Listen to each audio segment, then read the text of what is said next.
गोड़ लागत नहीं क्यूटीज का हाल बावे ऐसे बोला जाता है। कैसन बा नहीं बोलते हैं, कैसन बा सुन के मेरा खोपड़ा घूम जाता है। पहली बार बिग बॉस के सीजन में लोग बिग बॉस से ज्यादा कोई और शो देख रहे हैं जिसका नाम है राइज एंड फॉल। और क्यों ना देखें, उसमें हमारे पवन भैया जो हैं ऐसे ही नहीं टीआरपी किंग कहते हैं उनको। बिग बॉस के होस्ट तो सलमान खान है, लेकिन राइज एंड फॉल का होस्ट पता है कौन है? अश्नीर ग्रोवर।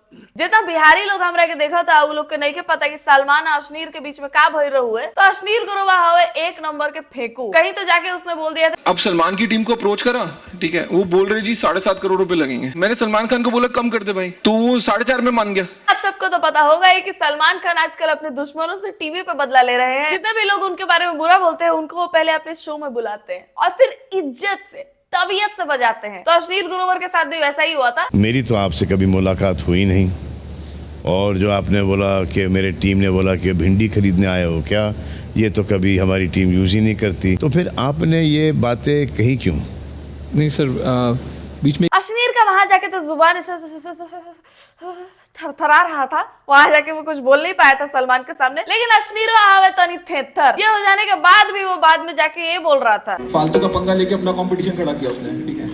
मैं तो शांति से गया था, मेरे को बुलाया।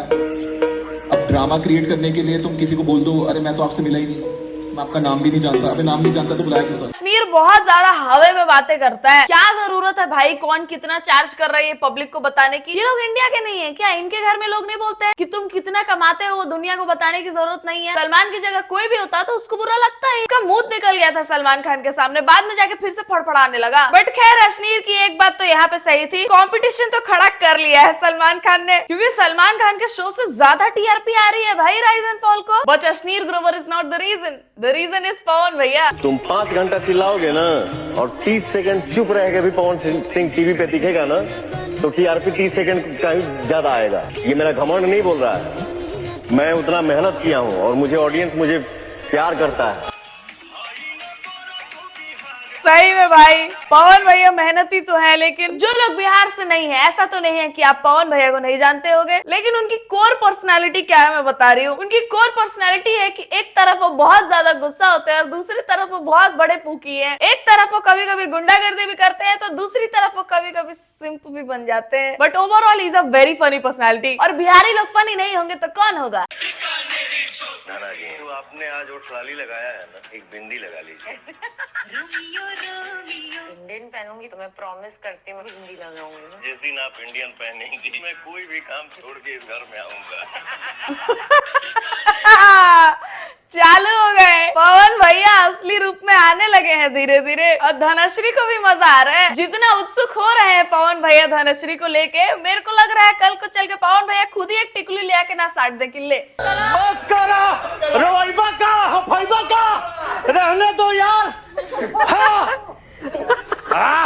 इसका मतलब ये है ना कि पत्नी अपने पति पे बहुत गुस्सा है, तो पति घर में आता है ना तो बहुत चिल्लाती है, वो फेंकती है, फिर वर्डिंग में गुस्सा करती है, तो वही पति बोलता है फेंक देना लोढ़ा, गुस्सा कम कर थोड़ा। अच्छा, चूड़ी फूट जाई। हाय हाय। इसके बाद ये सब होगा तो तुम्हारे राजा जी का दिलवा टूट जाएगी। अच्छा पवन भैया ये वाले गाने का मतलब तो बता दिए, मकैया में राजा जी का मतलब भी बता दीजिए। शो वालों ने भोजपुरी गाना बजाने के बाद पवन जी को खोल दिया है बिल्कुल। पवन भैया को मजा आ गया है, उसके बाद से वो एकदम रियल फॉर्म में आ गए हैं। मैं तो कहती हूँ एक बार मकैया में राजा जी भी बजाई दो। इसलिए बोला एक बिंदी लगाने के लिए, वो भी नहीं लगाया। तो हना मैडम के लिए, हनाश्री जी के लिए प्लीज रिक्वेस्ट कर रहा हूँ कि इनके लिए एक टिकुली जो है लाल, पीला और मैरून, हरा भी एक नहीं और एक पिंक। भैया साड़ी का कलर रेड नहीं तो पिंक।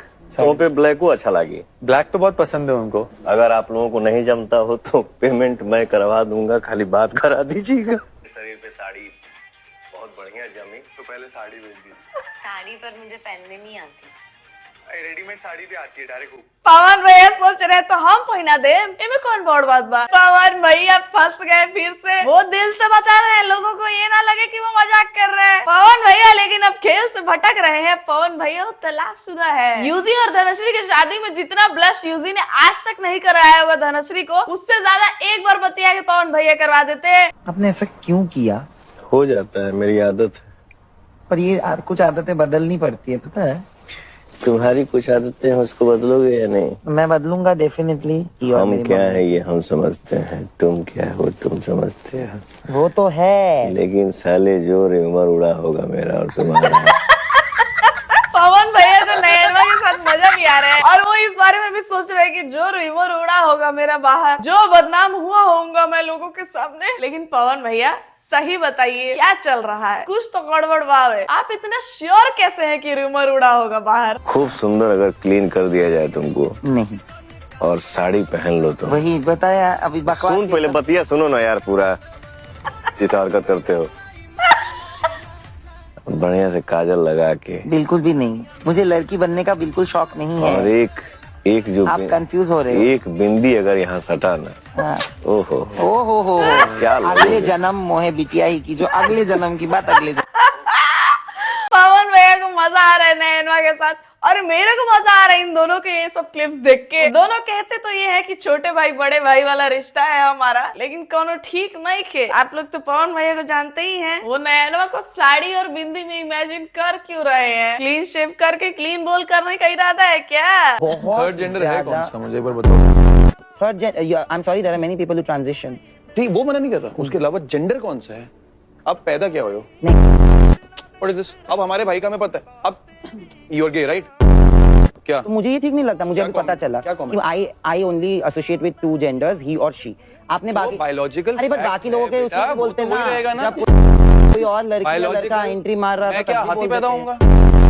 सुनिए नहीं, पर ये बताओ, तो जेंडर लिक्विडिटी की जो बात करते हैं आप उससे बुलशिट ही शी। मुझे कोई प्रॉब्लम नहीं है, ये आपका ओपिनियन है, आप इसको कॉमन सेंस नहीं बोल सकते। कॉमन सेंस आपका बाली मेरे को बहुत सही लगता है अपने काम में, लेकिन ऐसे कन्वर्सेशंस क्यों जरूरी हैं ये मेरे को समझ में नहीं आ रहा है। सामने वाला अगर अपने आप को लड़का सोच के खुश है ठीक है, लड़की सोच के खुश है ठीक है, खिलौना सोच के खुश है ठीक है, कहाँ दिक्कत आ रही है? ऐसे रूड कन्वर्सेशंस करना ही क्यों है? जबरदस्ती किसी को अपनी बात क्यों मनवानी है? वो तुमको कोई हार्म नहीं कर रहा है, वो जो बोल रहा है अपने मन से बोल रहा है, अपने मुंह में बोल रहा है, अपने लाइफ में बोल रहा है, बोलने दो, करने दो। बायोलॉजिकल फैक्ट की बात कर रहा है वहां पे। साइंस तो कहता है कि there can be more than 2 genders. भले उनको मेल और फीमेल में बांटा जाता है, लेकिन उसके बाद भी तो बहुत सारे फैक्टर्स आते हैं, क्रोमोसोम्स, हार्मोन्स, जेनिटल्स, उन सब का क्या? अच्छा कहीं कहीं धना जी, क्या? कहीं कहीं धना बहुत दुबली भी है। कहीं कहीं कहीं तुम स्लिम हो। कहीं कहीं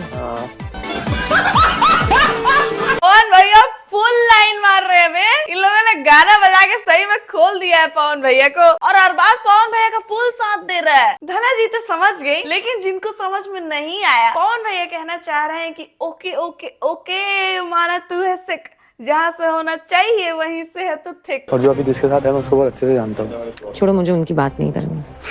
नहीं, मुझे ऐसा सुनने में आता कि आपने चिट किया एंड ऑल ऐसा वैसा। वो तो फैलाएंगे ना, क्या फालतू बात, सब नेगेटिव पीआर, इसको नीचे करो। वही तो चीज एक है। डर रहता है ना कि मैं ना कभी मुंह खोल दूं, तो पहले कैसे दबाए इंसान को। मैं बताऊंगी ना एक एक पॉइंट, अरबाज आपके पूरे ऐसा ये शो आपको ऐसा पीनट्स लगेगा। यूजी और धनश्री की शादी में बहुत सारे लोगों को ऐसा लगता है कि धनश्री ने यूजी का यूज किया, और बहुत सारे लोगों को ऐसा लगता है कि यूजी ने धनश्री का यूज किया। मेरे को क्या लगता है कि दोनों ने एक दूसरे का यूज किया। यूजी को मिल रही थी सुंदर लड़की और धनश्री को मिल रहा था माल और फेम। किसको अच्छा नहीं लगता भाई अटेंशन? बट डिवोर्स के बाद ये सारी चीजें रुक सकती थी, लेकिन यूजी वो टी शर्ट पहन के आ गया, उसके बाद बहुत ड्रामा हुआ, और उसके बाद वो एक पॉडकास्ट पे चला गया जहाँ पे वो अपने टी शर्ट को जस्टिफाई करने लगा, तो और ड्रामा बढ़ा। और उसके बाद मैंने सुना कि धनश्री इस बारे में बात करना स्टार्ट की है। तो मैं ये तो नहीं कहूंगी कि धनश्री अपने डिवोर्स के बाद अटेंशन लेना चाह रही थी, सिंपैथी लेना चाह रही थी कि यूजी ने चीट किया वगैरह वगैरह, जबकि बहुत सारी लड़कियों ने स्क्रीनशॉट्स वायरल किए हैं, चैट्स वायरल किए हैं यूजी के, कि यूजी उनको कैसे कैसे मैसेजेस किया करता था, फिर बाद में बोलता था वो सॉरी मेरे दोस्त ने गलती से कर दिया था मेरे फोन से। रियली? इतना फेमस होने के बाद भी यही एक्सक्यूज? आज के बाद ऐसा कार्यक्रम सो में गईला के भैया बाप रे बाप, मैंने जीवन में कभी ये काम नहीं किया है। हे महाराज। लेकिन पवन भैया बिल्कुल थोड़ा सा भी एक्सेंट 1% फेक नहीं कर रहे हैं। मेरे को लगता है सिर्फ बिहारी लोग ही ऐसे हैं जो लोग ओरिजिनली जहां से आते हैं वो चीजें फेक नहीं करते हैं दुनिया के सामने, एकदम हम्बल जैसे है वैसा ही दिखाएंगे बताएंगे, इसीलिए लोग उनको ज्यादा जज करते हैं। लेकिन राइज एंड फॉल का टीआरपी आधे से भी आधा होता अगर पवन भैया वहां नहीं होते तो। भले वो बोल रहे हैं कि आज के बाद दादा हो दादा कान पकड़ लेता नहीं, ऐसा शो नहीं करूंगा, लेकिन लोगों को तो मजा आ रहा है आपको ऐसे शो में देख के। मुझे खुद बहुत मजा आ रहा है भाई। मेरे को तो लगता है पवन भैया को ऐसे और शोज करने चाहिए। क्या बोलते हो गाइस, कमेंट सेक्शन में बताओ मेरे को। चैनल पे नए हो तो चैनल को सब्सक्राइब कर लो, वीडियो को शेयर करो सारे पवन सिंह फैंस के साथ। मेरे इंस्टाग्राम का लिंक होगा डिस्क्रिप्शन में, वहां जाकर भी फॉलो कर सकते हो। And I will see you soon in the next one guys. तब तक ख्याल रखें आप सब अपना।